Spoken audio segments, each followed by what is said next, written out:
Assalamualaikum warahmatullahi wabarakatuh.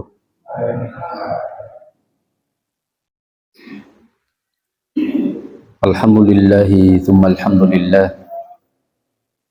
Alhamdulillahilladzi bi ni'matihi tatimmus shalihat wa bi fadlihi tatanazzalul khairat wal barakat wa bi taufiqihi tatahaqqaqul maqasid wal ghayat. Asyhadu an la ilaha illallah wahdahu la syarika lah wa asyhadu anna Muhammadan abduhu wa rasuluh. Allahumma salli wa sallim wa barik ala sayyidina wa habibina wa qurrati a'yunina Muhammadin wa ala alihi wa ashabihi wa man sara ala nahjihi wa man jahada haqqa jihadihi wa man tabi'ahum bi ihsanin ila yaumiddin. Allahumma la sahla illa ma ja'altahu sahla wa anta taj'alul hazna idza syi'ta sahla. Ma'asyiral muslimin wal muslimat hafizakumullah taala. Alhamdulillah pada malam menika kula panjenengan semuanya diberikan oleh Allah kemudahan untuk bisa melaksanakan perintah Allah, menjalankan sholat maghrib secara berjamaah, dan kemudian diteruskan dengan duduk di majelis ilmu.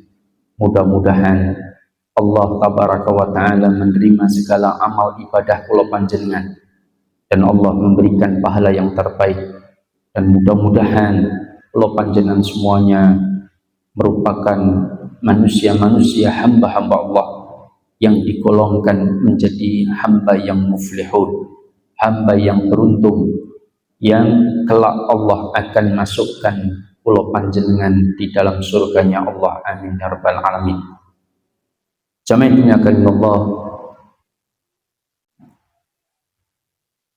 dalam sebuah surah yaitu surah Asy-Syams, di mana Allah tabaraka wa ta'ala menyatakan di dalam Al-Quran, bahkan dalam surah ini Allah bersumpah sampai 11 kali. Ada yang menghitungnya 9 kali, ada yang menghitungnya 11 kali. Allah bersumpah ketika ingin menyampaikan sesuatu yang Allah ingin pesankan, maka menunjukkan sesuatu yang Allah pesankan itu sangat penting.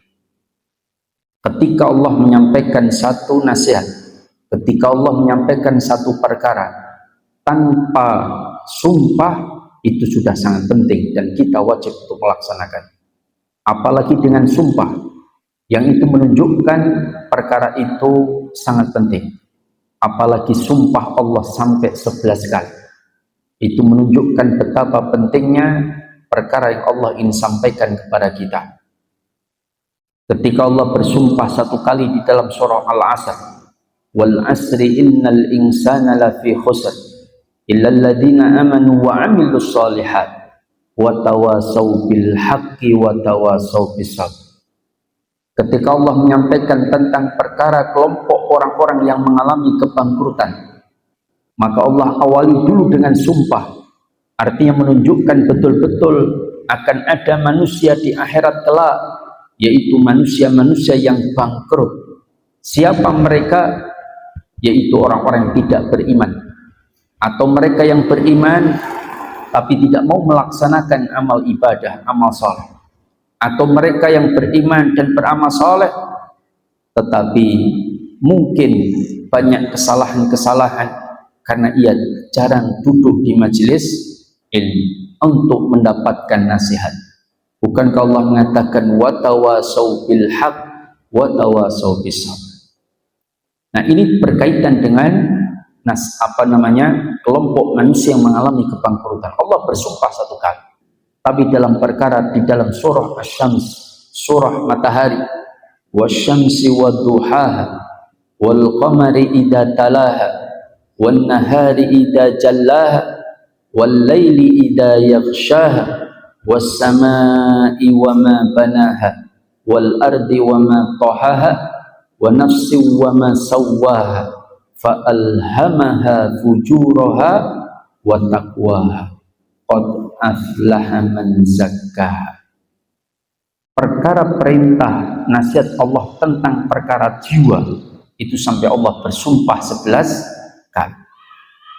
Allah menyebutkan qad aflaha man zakkaha, yang sebelumnya Allah sampaikan fa'alhamaha fujuraha wa taqwaha.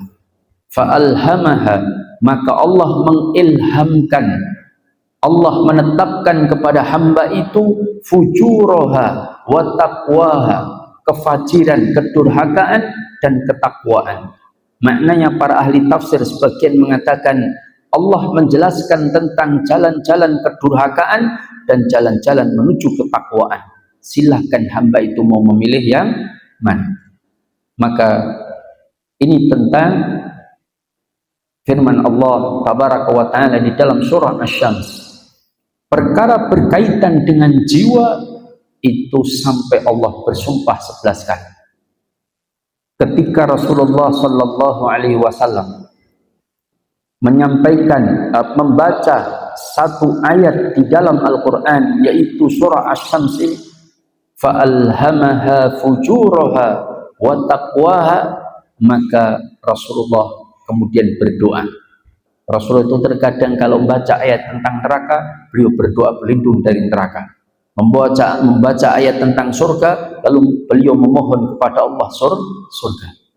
Dan ketika membaca ayat ini, fa'alhamaha fujuraha wa taqwaha, Allah yang menetapkan siapa yang disesatkan dan siapa yang diberikan hidayah ketakwaan. Maka Rasulullah pun berdoa dengan satu doa. Nopo doa itu? Kenapa tadi?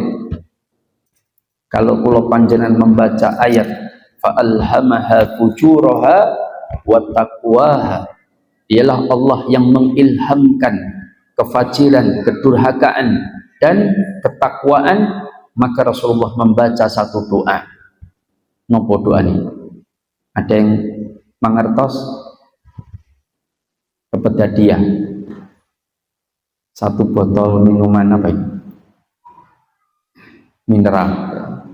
Ada?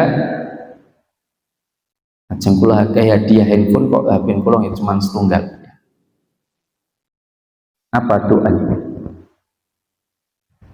Mohon kepada Allah berkaitan dengan ketakwaan untuk ditetapkan dalam qalbun jiwa kita.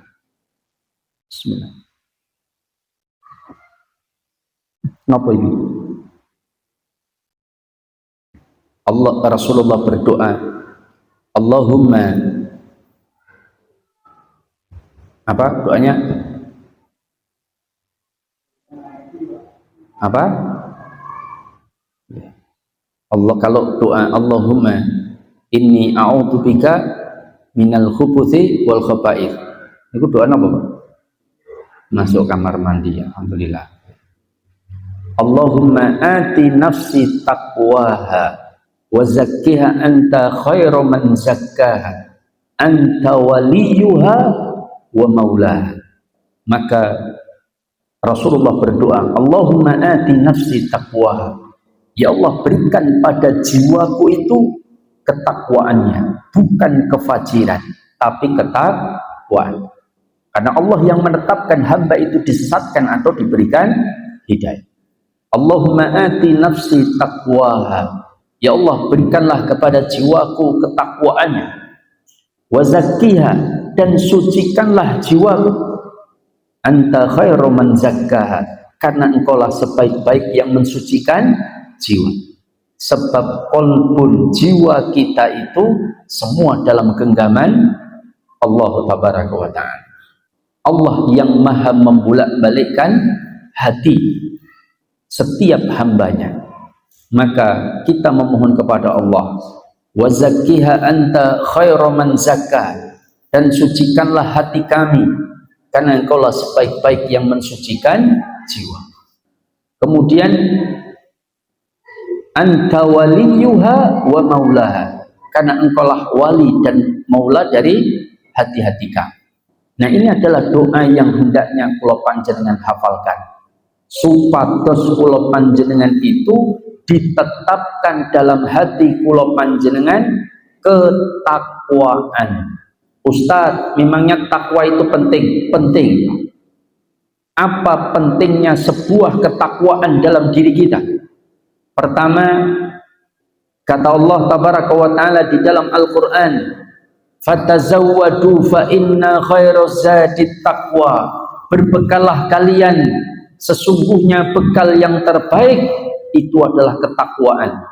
Maka kita kalau mau berdagang, kita kalau mau berbisnis, kita kalau mau berusaha, kita kalau mau menikah, kita kalau mau mendidik anak, kita kalau mau safar, maka semua bekal yang terbaik adalah ketakwaan, termasuk ketika kita masuk ke alam barzah, ketika kita menghadap Allah di alam akhirat, maka bekal yang terbaik yang bisa kita bawa adalah ketakwaan.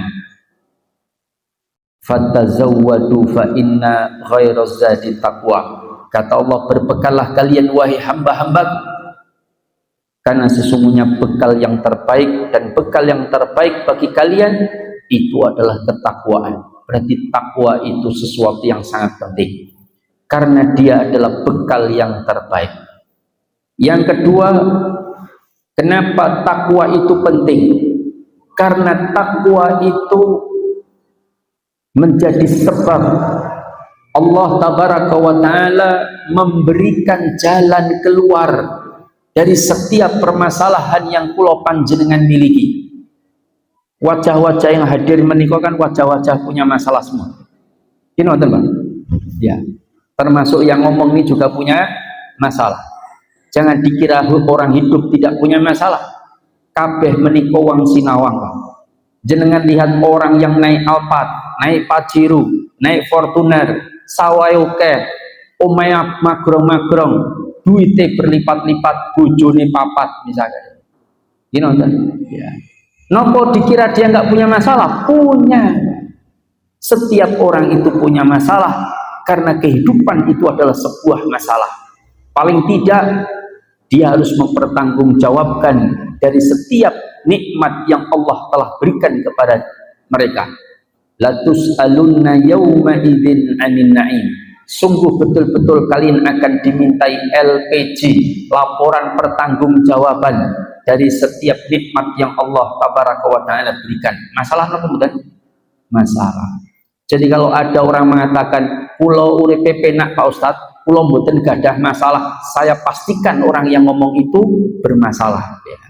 Karena dia tidak mampu melihat tentang masalah dalam kehidupan dia. Apa? Nanti kelak di alam barzah dan di alam akhirat terlebih lagi, apakah dia selamat untuk mempertanggungjawabkan setiap perbuatan dia. Faman ya'mal mithqala dzarratin khairan yarah wa man ya'mal mithqala dzarratin syarran yarah. Semua kebaikan sekecil apapun, semua keburukan sekecil apapun, maka semua akan dimintai tanggung jawab, dan itu sebuah masalah. Dan salah satu solusi, dan solusi yang terbaik dalam menghadapi setiap persoalan musibah dalam kehidupan kita, sebagaimana yang sedang terjadi di saudara-saudara kita, baik yang ada di Palestina, di Sudan, dan terakhir ini dapat kabar terbaru saudara kita yang cukup dekat dengan kita, yaitu Pulau Sumatera. Hampir seluruh Pulau Sumatera katanya dalam berita itu terendam banjir, tanah longsor. Pada Sumatera ini adalah lumbungnya hutan, tapi hutannya podo digunduli. Ya. Tinggu nopo tambang kelapa sawit. Hutannya pada dipotong pohon-pohonnya, sehingga tidak mampu menyerap air, menahan banjir, hingga banjir langsung membawa lumpur. Tahu-tahu banjir bandang tiba, dan saudara-saudara kita banyak rumah-rumah mereka yang hanyut, tanah-tanah mereka terkena longsor, dan banyak korban jiwa. Maka ya mudah-mudahan kita doakan mereka. Dan solusi masalah yang kita hadapi dalam kehidupan meniko adalah takwa. Allah sebutkan dalam Al-Quran surah At-Talaq, wa may yattaqillaha yaj'al lahu makhraja. Barang siapa yang bertakwa dumateng Allah, maka yaj'al lahu makhraja, Allah akan jadikan, Allah akan berikan kepada dia makhraja, jalan keluar dari setiap permasalahan yang dihadapi. Maka dalam menghadapi bujo galak, dalam menghadapi bujo pelit, dalam menghadapi bujo orang genah, maka adalah takwa kepada Allah Subhanahu wa taala. Maka mohonlah angkat kedua tangan ketika kita berusaha untuk mendekatkan diri kita kepada Allah, menjadi manusia yang bertakwa. Maka kemudian kita berdoa, maka insya Allah Allah akan kabulkan doa orang-orang yang bertakwa. Maka Allah katakan, wa may yattaqillaha yaj'al lahu makhraja. Yang ketiga, kenapa takwa itu penting? Kata para ulama, karena takwa itu pembuka pintu-pintu rezeki. Dalam ayat yang sama, dalam surah yang sama, di ayat selanjutnya Allah katakan, wa yarzuqhu min haitsu la yahtasib wa may yattaqillaha yaj'al lahu makhraja wa yarzuqhu min haitsu la yahtasib wa may yatawakkal 'ala Allah fa huwa hasbuh. Maka takwa itu tidak hanya memberikan jalan keluar dari setiap permasalahan yang kita hadapi, tetapi Allah tabaraka wa ta'ala dengan takwa itu akan memberikan rizki yang bahkan datangnya tidak disangka-sangka, min haitsu la yahtasib, dari arah yang tidak pernah diduga. Randi duit, utangi okeh, sergap pengajian, mendekat kepada Allah, delalah tuku wit pelem teng gawok, ditandur teng buri omah. Ketika macul duduk ternyata itu emas 3 kilo misalnya. Kan ngaten nggih, ya. Mbok menawi jenenge lho teng tiyang Surabaya menika, tiyang pundi, Mojokerto napa Purwokerto napa? Daerah poin Jawa Timur. Ternyata ada tukang ladennya tukang itu duduk pondasi nemu emas 12 kilo, 12 kilo loh Pak, nggak main-main, 12 kilo. Tetapi kemudian karena viral, akhirnya didatangi dinas purbakala, pemerintah akhirnya diberikan surat penghargaan. Luar biasa, pemerintah kita itu sangat menghargai. Diberi surat penghargaan, bahkan dikei duit Pak, karena sudah menemukan emas 12 kilo. Duitnya berapa? Nggak tahu, 2 juta atau berapa juta ini? Banyak, 2 juta kan banyak Pak ya. Ning emasnya 12 kilo dijikok kabeh. Pilih pundi Pak? Dihargai apa mboten dihargai? Yen mboten dihargai masih tak jenengan tok. Mau ngetokke 20% sebagai zakat, man bagi piyambak nopo titipke Basnas. Ning 80% masih milik jenengan. Yen boten pengen dihargai Pak, tapi yen pengen dihargai itu surat piagam iso dicentelke teng tembok, tanda tangane wali kota, bahkan presiden mungkin, ning emase dijaluk ya, sebagai barang negara, barang purbakala.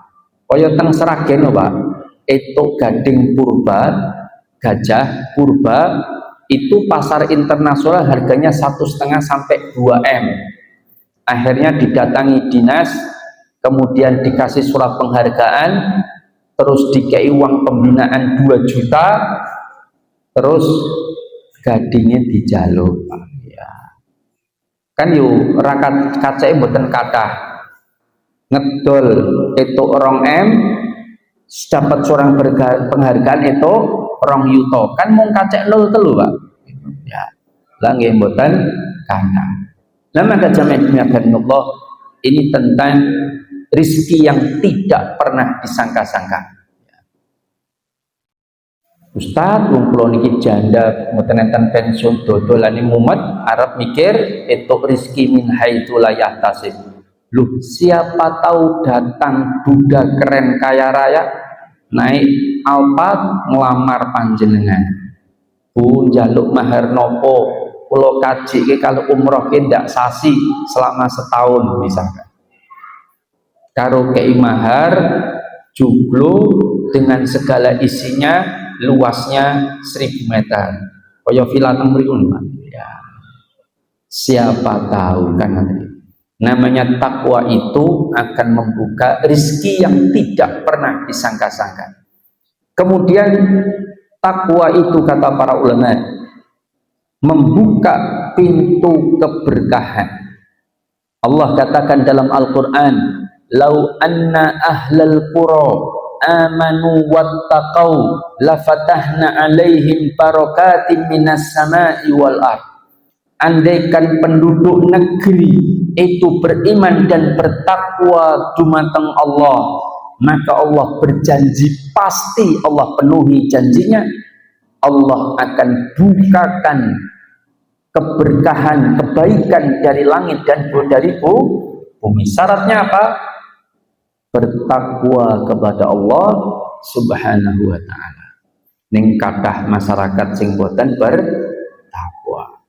Nah, maka jamaah dimuliakan Allah, yang terakhir, takwa itu merupakan ukuran tinggi rendahnya kemuliaan seseorang. Dalam Al-Quran disebutkan, inna akramakum indallahi atqakum. Sesungguhnya orang yang paling mulia di sisi Allah di antara kalian, kata Rasulullah, yaitu atqakum, orang yang paling bertakwa. Kalau ingin menjadi manusia yang mulia, maka bertakwalah kepada Allah. Nah, sekarang bagaimana menjaga jiwa, menjaga nafsun itu agar ditetapkan ketakwaan terus-menerus dalam jiwa kita. Maka kata para ulama, yang pertama memohon kepada Allah agar memberikan ketakwaan dalam jiwa kita, yaitu berdoa. Sebagaimana tadi kita sebutkan doa Rasulullah ketika membaca ayat fa'alhamaha fujuraha wa taqwaha, maka Rasulullah berdoa, Allahumma ati nafsi taqwaha wa zakkiha anta khairu man zakkaha anta waliyuha wa maulaha. Yang kedua yaitu berusaha menjadikan semua aktivitas, semua perbuatan kula panjenengan itu bernilai ibadah. Kenapa? Karena dengan menyibukkan diri dengan ibadah, maka jiwa kita akan terjaga ketakwaannya. Maka kita sibukkan diri kita dengan ibadah kepada Allah. Maka karena sesungguhnya kita hidup itu tujuannya hanya untuk ibadah. Wa ma khalaqtul jinna wal insa illa liya'budun. Dan tidaklah aku ciptakan jin dan manusia kecuali hanyalah untuk beribadah kepada Allah Subhanahu wa ta'ala. Hanya itu. Maka jadikan semua aktivitas kula panjenengan, mau itu tidur, mau itu ke sawah, mau itu makan, mau itu safar, mau itu piknik, jadikan semuanya itu bernilai pahala. Bahkan sampai mau itu masuk kamar mandi sekalipun, maka jadikan itu sebagai ladang pahala. Kula panjenengan tiap hari kalau masuk kamar mandi berapa kali, Pak? Tak terhitung. Setiap harinya, Pak, kira-kira 10 kali ada? Oh, lebih. Kita anggap 10 kali. Kita tahu di dalam masuk kamar mandi itu ada sumber-sumber pahala. Di mana itu? Yaitu ketika kita niat dalam melakukan aktivitas itu mencari keridhaan Allah. Misal, kalau kita sudah kebelet lah, mau itu hajat besar maupun hajat kecil, mau itu hadas besar maupun hadas kecil, kita tahu Allah itu menyukai orang-orang yang membersihkan diri. Innallaha yuhibbut tawwabin wa yuhibbul mutatahhirin. Dan dalam sholat pun Allah tidak suka orang sholat itu menahan buang angin, buang hajat baik besar maupun kecil. Maka oleh karena itulah ketika kita sudah kebelet, maka ingat Allah perintahkan kita untuk tidak mendolimi jiwa. Kebelet ditahan itu nggak bagus untuk kesehatan. Dan kita niatkan semua lakukan itu karena Allah. Lalu ketika kita melakukan amal tersebut, lakukan sesuai dengan sunnah Rasulullah Sallallahu Alaihi Wasallam. Masuk kamar mandi dengan baca doa. Allahumma inni a'udzubika minal khubuthi wal khaba'ith.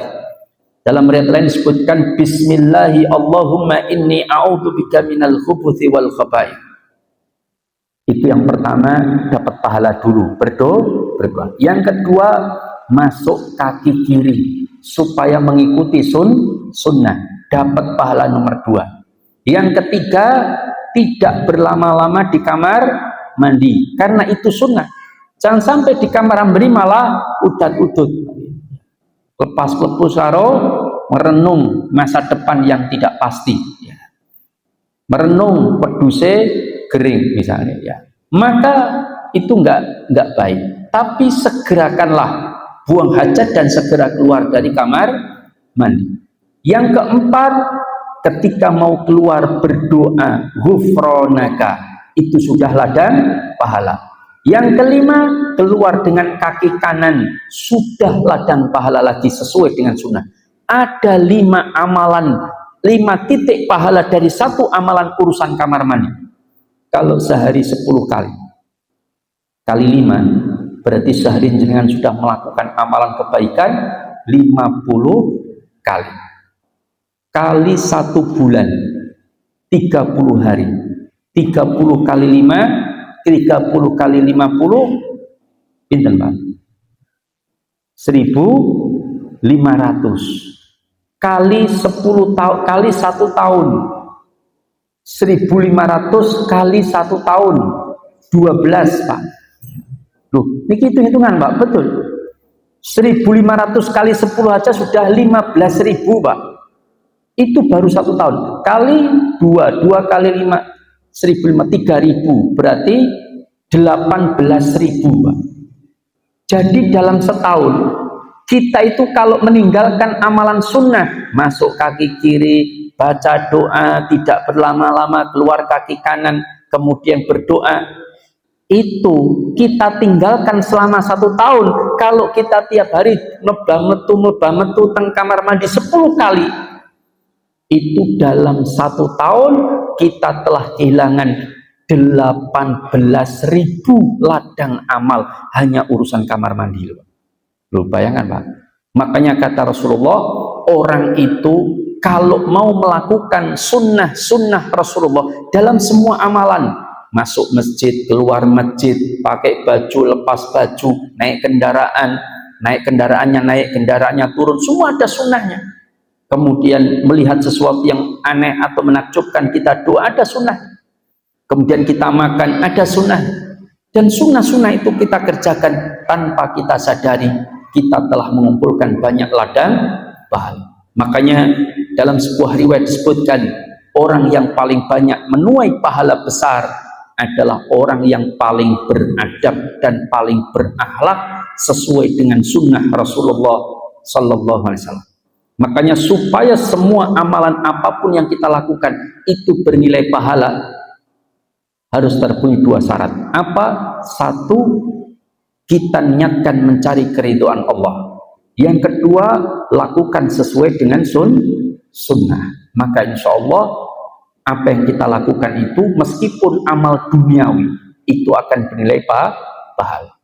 Meskipun jenengan kerja ke sawah untuk anak buju, tapi jenengan lakukan diniatkan karena menjalankan perintah Allah. Kita sebagai pemimpin rumah tangga harus menghidupi dengan cara yang halal, dan kita niatnya kerja untuk mencari keridhaan Allah karena Allah telah menitipkan istri anak kepada kula panjenengan. Kita harus amanah.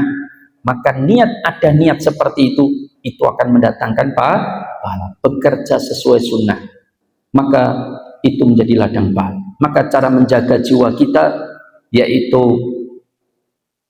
berusahalah untuk senantiasa berdoa kepada Allah agar kita diberikan ketakwaan.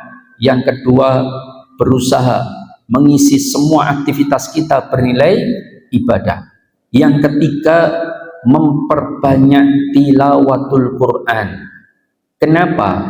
Karena jauh dekatnya kita kepada Allah, yang itu merupakan ukuran ketakwaan, itu bisa diukur dari jauh dekatnya kita dengan Al-Quran.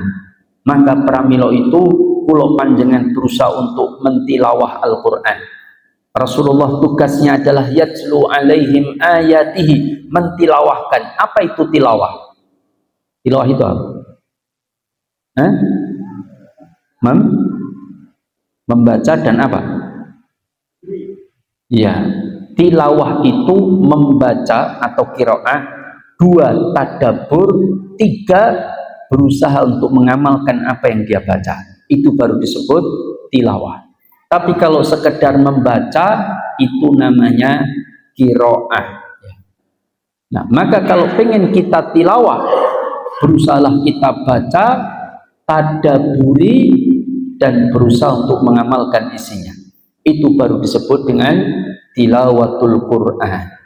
Barang siapa, kata Imam Ibnu Mas'ud, menjadikan Al-Quran itu di belakangnya, artinya ditinggalkan, maka Al-Quran akan mengiringnya ke dalam neraka kelak nanti di akhirat. Tapi barang siapa yang menjadikan Al-Quran itu di depannya, menjadi penuntunnya, maka Al-Quran akan menuntunnya ke dalam surga. Siapa yang menjadikan Al-Quran itu di belakangnya atau ditinggalkan, Allah sebutkan di dalam satu ayat Al-Quran tentang pengaduan Rasulullah sallallahu alaihi wasallam kepada Allah. Ya Rabbi, inna qaumi ittakhadhu hadzal Qur'ana mahjura. Ya Rabb, sesungguhnya ada kaumku yang mengambil Al-Quran untuk ditinggalkan. Siapa mereka itu? Satu, mereka yang tidak membaca Al-Quran, itu termasuk meninggalkan Al-Quran. Yang kedua, siapa mereka yang membaca tapi tidak mentadabburinya, memahami isinya dan merenungkannya dalam kehidupan kita. Yang ketiga, mereka yang membaca dan mentadabburinya tapi tidak mau mengamalkan. Tiga kelompok ini dianggap meninggalkan Al-Quran. Maka kita kalau pengen menjadi orang yang tidak dianggap meninggalkan Al-Quran, maka upayakan baca, tadabburi, dan usahakan kita berusaha mengamalkan isi. Ustaz, Quran bahasa Arab, pripun carane mentadabburi? Bacalah tafsirnya, minimal terjemahan, tapi syukur bisa tafsirnya. Jangan bisa beli tafsir yang ringan tapi sangat berbobot, yaitu tafsir Al-Muyassar, hanya 3 jilid. Setiap jilidnya kira-kira 600 halaman. Telung dino cukup rampung kali. Mungkin wonten pembotan ya. Sak buku sesasi rong karuan rampung Pak Ustaz. Disumba sambi ngumbah-umbah terus. Nah, ini tentang bagaimana kita berusaha menjaga ketakwaan dengan memperbanyak tilawatul Quran. Yang keempat, kata para ulama, berusaha tidak menyia-nyiakan waktu. Karena kata para ulama, yabna Adam, innama antal ayyam, fa idza dhahabal yawm dhahaba ba'du.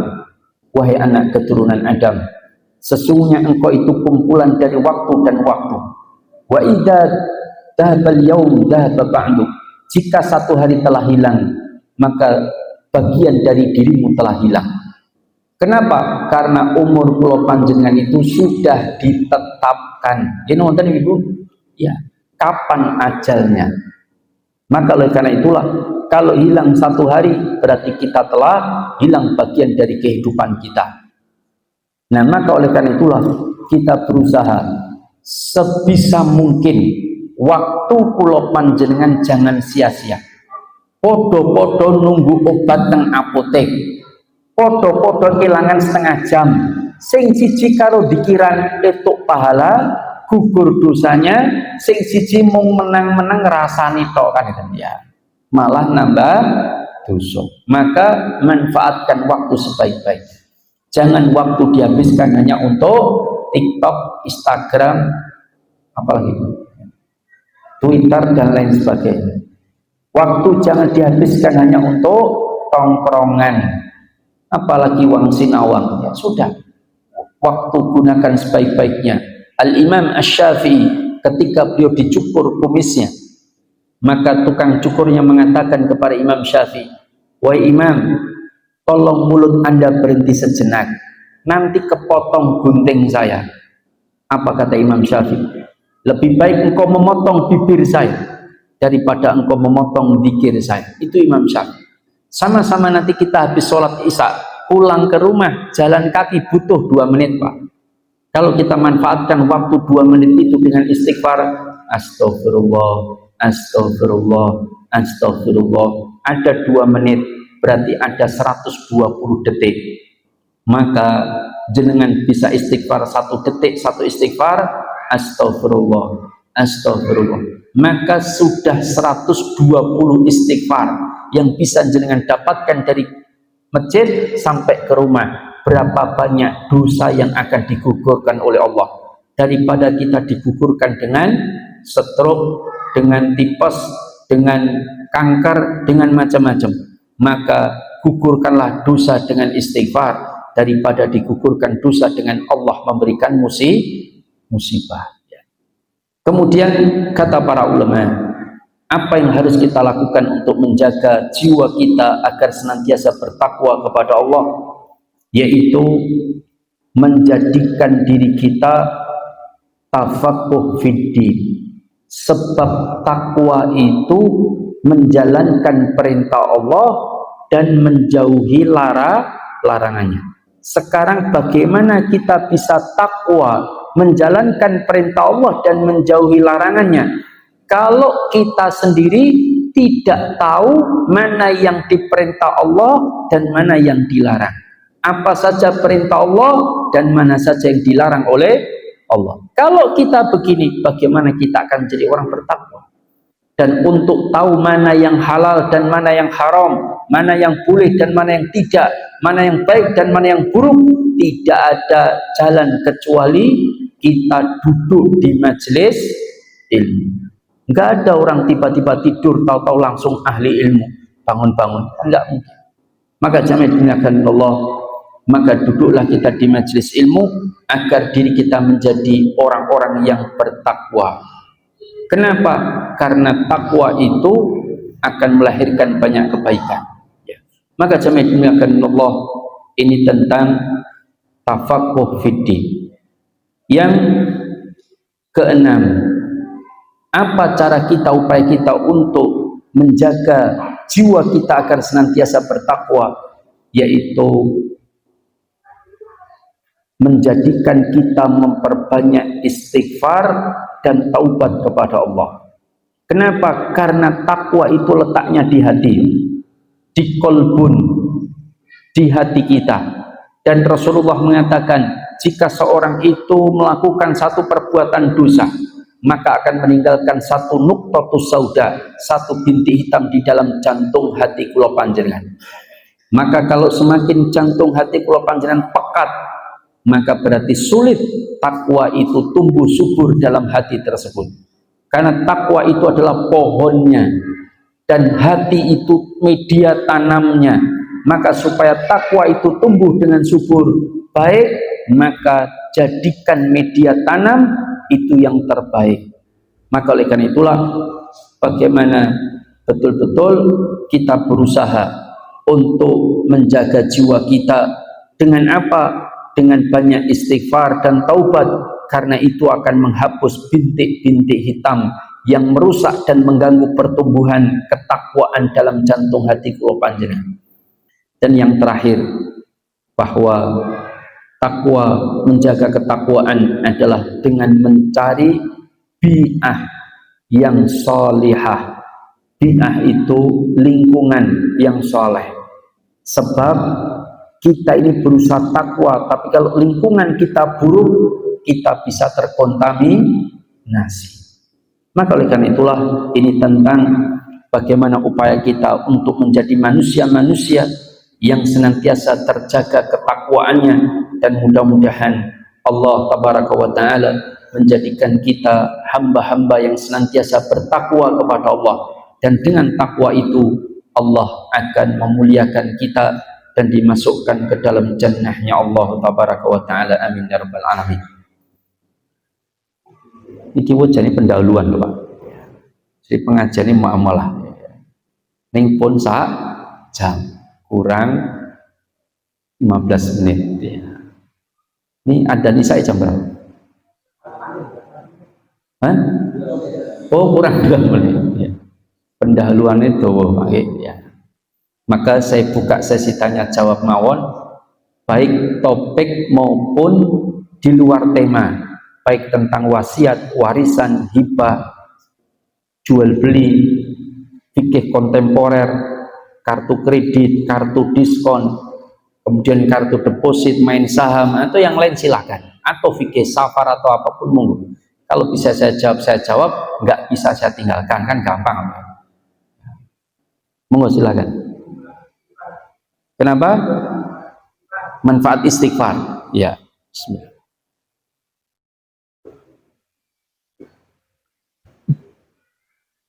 Ustadz, apa manfaat istighfar? Banyak Pak. 1, mendapatkan ampunan Allah, itu jelas. Allah katakan dalam Al-Quran, dalam perkataan Nabi Nuh alaihissalam, faqultu astaghfiru rabbakum innahu kana ghaffar. Allah itu maha pengampun dengan kita beristighfar. Berarti manfaat istighfar yang pertama adalah mendapatkan ampunan Allah. Semakin banyak kita istighfar, semakin banyak dosa kita diampuni oleh Allah. Termasuk kita duduk di majelis ilmu ini. Besok panjenengan di akhirat betul-betul bersyukur Pak bisa duduk di majelis ilmu. Kenapa? Setiap duduk sebagian dosa kita digugurkan. Setiap duduk dosa kita digugurkan, terus begitu. Selama kita di majelis ilmu, Allah akan gugurkan dosa-dosa kita. Banyak, termasuk zikir subhanallah walhamdulillah wala ilaha illallah wallahu akbar, itu juga pengukur dosa. Nah, maka manfaat istighfar yang pertama adalah menggugurkan dosa. Yang kedua, memperluas rizki, termasuk dalam urusan rizki harta benda.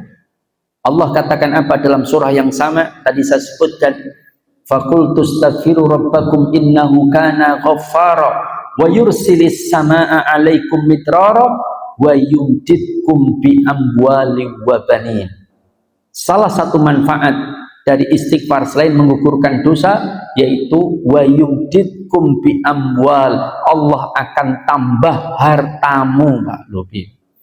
Maka pengen sugih Pak, pengen bondone ditambah, sawai tambah saka 17 dadi 30 Pak. Enten to Pak yang mriki sawai 17 Pak. Enten. Maka salah satu caranya adalah memperbanyak istighfar. Terus yang ketiga apa manfaat istighfar? Allah akan berikan keberkahan. Dari berupa apa? Hujan yang penuh dengan kenikmatan. Wa yursilis samaa'a 'alaikum midrara, dan Allah akan turunkan air hujan yang memberikan kemanfaatan banyak kepada hamba.